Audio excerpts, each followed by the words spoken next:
चलो सबसे पहले आपको खुशखबरी दे देता हूं सेथ रॉलिंस के बारे में, और ये बात उन्होंने खुद ही बता दी है कि 3 से 4 हफ्ते के अंदर अंदर वो 100% हो जाएंगे रेडी। तो मतलब 3 से 4 हफ्ते का मतलब ये होता है कि आप इसमें 1 महीना और ऐड कर सकते हो, और इस टाइम पे बिल्कुल जो सेथ रॉलिंस हो बिल्कुल फिट हो जाएंगे। और सेथ रॉलिंस ने ये भी बोला था कि मैं ये नहीं चाहता कि मैं डायरेक्ट रेसलमेनिया में जाके ही अपना मैच करूं, वो चाहते हैं कि एक आध मैच पहले वो और कर लें ताकि उनका जो भी प्रॉब्लम है, जो रिंग रस्ट हो जाता है इंजरी के बाद स्पेशली जो होता है, वो थोड़ा सा दूर हो जाए। तो मामला सेथ रॉलिंस के लिए तो क्लियर है, बट मैं ये सोच रहा था कि सेथ रॉलिंस इस वजह से बहुत बड़ा रीजन था कि डब्ल्यूडब्ल्यूई ने रिलिंक्विश नहीं करवाई चैंपियनशिप, क्योंकि वो सोच रहे थे सीएम पंक के साथ तो मैच करेंगे ही करेंगे। अब सेथ रॉलिंस तो हैं, लेकिन सीएम पंक का हो गया। Okay, hello chatters, my name is Rohit and you are watching Wrestle chatter.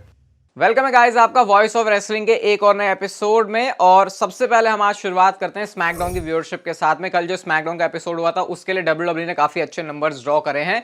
2.461 million viewers WWE को मिल चुके हैं। इनिशियली जो नंबर्स आए हैं ये पहले के कंपैरिजन में मतलब 2.3 थे पहले, और इनिशियली अब जो है 2.4 हो गए हैं। तो ये ऑब्वियसली आपको पता है जो प्रेस इवेंट में हुआ था उसके हाइप की वजह से, जबकि रॉक भी शो पर नहीं थे, रोमन रेंस भी शो पर नहीं थे, कोडी रोड्स भी शो पर नहीं थे, और सेथ रॉलिंस तो वैसे भी उनका सेंस बनता नहीं था। लेकिन इनके बिना होने के बावजूद भी डब्ल्यूडब्ल्यूई ने काफी सारे जो आई बॉल्स है उसको अट्रैक्ट कर लिया। अभी आपको पता है नेक्स्ट वीक आने वाले हैं रोमन रेंस और रॉक, तो भाई वहां पे तो कुछ घमासान चीज हम लोग एक्सपेक्ट कर सकते हैं।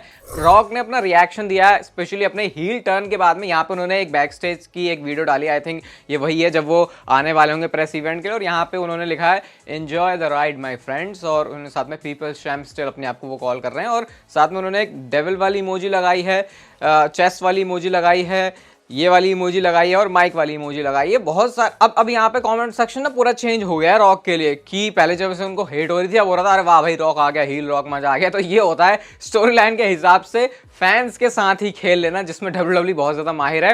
और अगर अब भी किसी को रॉक पसंद नहीं आ रहा भाई, तो मैं तो यही बोलूंगा वो डब्ल्यूडब्ल्यूई देखना ही डिजर्व नहीं करता, क्योंकि चलो रॉक ने ऐसा किया कि भाई चलो उनको रोमन के साथ मैच है, खुद ही अपना डिसीजन चेंज कर दिया उन्होंने फैंस को देखते हुए। यही बहुत बड़ी बात है, जिन बंदों में ईगो होता है वो भाई विंस को देख लो, अगर उनका डिसीजन होता है घंटा चेंज नहीं होने वाला था, वो वैसे ही चलता, क्योंकि रोमन और रॉक के मैच को बहुत बड़ा देखते हैं। लेकिन यहाँ पे देखो बंदा कितना ही ज्यादा कितना पॉपुलर है, तब भी उसने देखा कि नहीं फैंस ये चाह रहे हैं तो फिर मैं ये करता हूँ। और अब भी अगर ऐसा हो रहा है रॉक के लिए तो भाई फिर तो मतलब नफरत करो, लेकिन उनके कैरेक्टर में जो उनका अभी वो प्ले करने वाले आगे जाए, क्योंकि वो करोगे तो शायद फिर डब्ल्यूडब्ल्यूई देखने में आपको और ज्यादा मजा आ जाएगा। नेक्स्ट हम अंडरटेकर के बारे में बात करते हैं। तो अंडरटेकर ने अपना रिएक्शन शेयर किया जब उन्होंने देखा कि कोडी रोड्स ने प्रोमो में मैच अपना रेसलमेनिया में नहीं करने की बात कही और वो रॉक को इंट्रोड्यूस करते हैं। तो मैं बहुत एक्साइटेड था उस दिन रॉक का प्रोमो देखने के लिए, लेकिन जब मैंने ये सुना, जब उसने बोला बट नॉट एट रेसलमेनिया, उसके बाद जो एग्जैक्ट कोट है वो बताया था आपका, my frickin heart sunk into my stomach, क्योंकि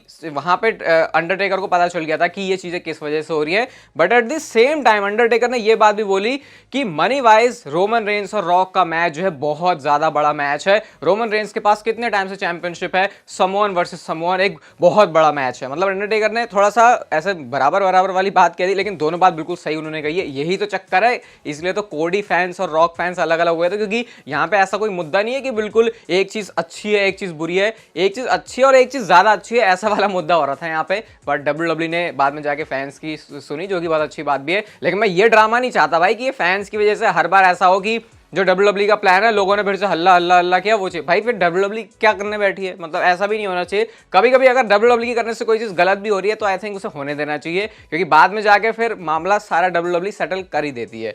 एटलीस्ट ट्रिपल एस हम लोग ऐसा एक्सपेक्ट कर सकते हैं। नेक्स्ट बात करते हैं हम Roman Reigns, blood line, authority, the rock, इन सारी चीजों के बारे में। तो पिछली कुछ वीडियो से आपको बताइए, मैं आपको बता रहा हूं कि कैसे ये जो रॉक है वो कॉर्पोरेट रॉक वाला रोल प्ले करने वाले हैं। तो अभी एक टीम से आपको बनती हुई दिखाई देगी, जो कि होगी रोमन रेंस और रॉक वाली, और एक अथॉरिटी वाली, जहां पे ये लड़ने वाले हैं ऐसे, मतलब एक दूसरे के बीच में ऐसे टेंशन होंगी। कल भी मैंने आपको बताया था कि क्या ट्रिपल एच आ सकते हैं या फिर नहीं, तो आप लोग उसे जाके देख सकते हो। इन रिंग एक्शन की बात हो रही है, लेकिन यहाँ पे रोमन रेंस और निक ऑल्डिस, जो कि आपको पता है पहले से ही एक दूसरे के साथ नोक झोंक में थे, अब ये नोक झोंक होने का और बड़ा रीजन मिल गया क्योंकि रॉक उधर से आ गए। और अगर आप देखोगे तो ट्रिपल एच के कॉर्नर में एडम पियर्स और निक ऑल्डिस दोनों हैं, क्योंकि भाई वो उनके लिए तो बॉस ट्रिपल एच ही है। तो यहाँ पे आप ऐसा एंगल देख सकते हो कि एक तरफ से रोमन रेंस और रॉक और ये अपनी पूरी ब्लड लाइन वगैरह चुल कर रही है, और एक तरफ से जो अथॉरिटी है ये अपना पूरा जोर लगा रही है। और शायद इसके बाद रोमन रेंस और निक ऑल्डिस के मैच की तरफ भी हम लोग बढ़ सकते हैं, क्योंकि ये मैच भी पता है ड्यू है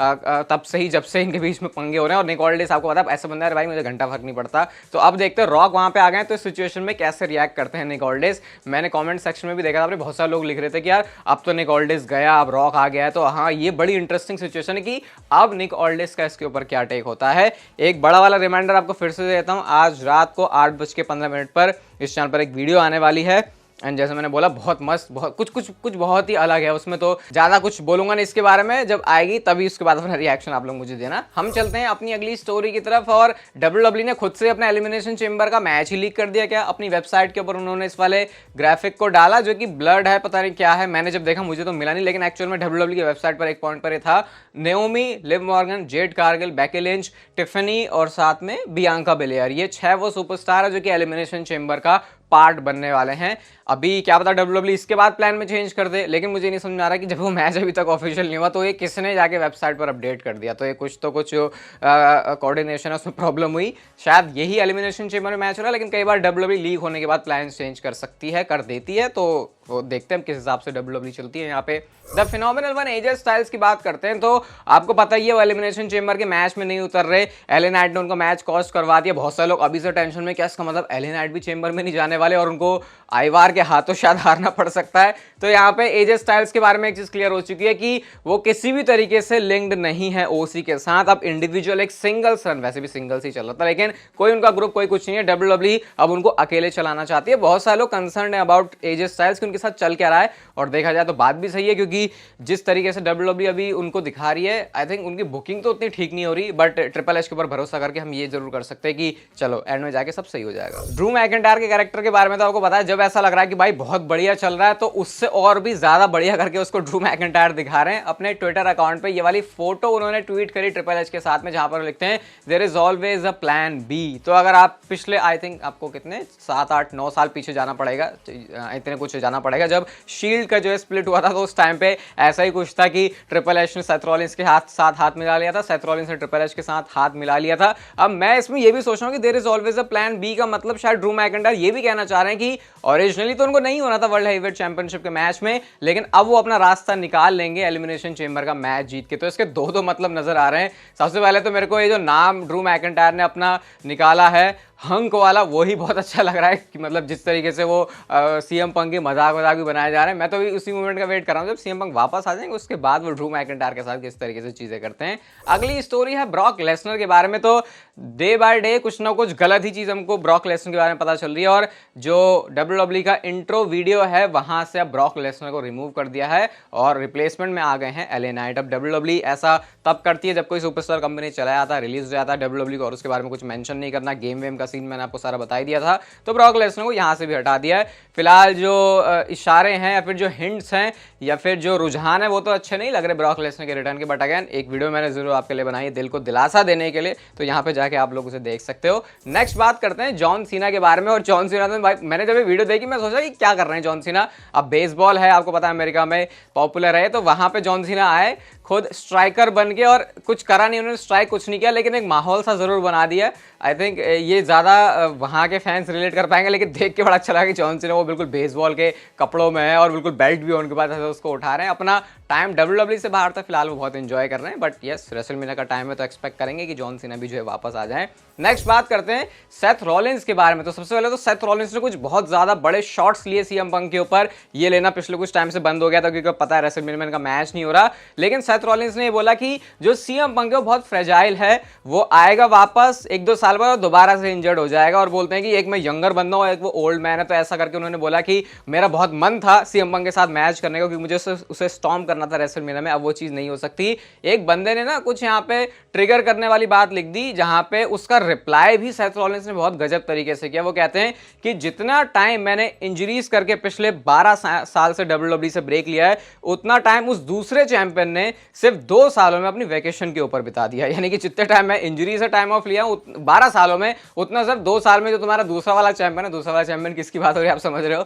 तो ऐसा करके उन्होंने उस बंदे को जवाब दिया कि जो बोल रहा था सेथ रॉलिंस की और उसकी इंजरी के बारे में ही। वैसे आई थिंक रिएक्ट नहीं करना चाहिए सेथ रॉलिंस को, बट अगर इतना सैवेज आंसर है तो सेंस बन भी रहा है फिर उनको इस तरीके से जवाब देने का। आज की नेक्स्ट एंड फाइनल स्टोरी है रोमन रेंस और कोडी रोड्स के मैच के बारे में। ये मैच क्या हो गया है ऑफिशियल रेसलमेनिया 40 के लिए? यस, ग्राफिक तो हमको दिख गया है अनडिस्प्यूटेड डब्ल्यूडब्ल्यू यूनिवर्सल चैंपियनशिप के लिए।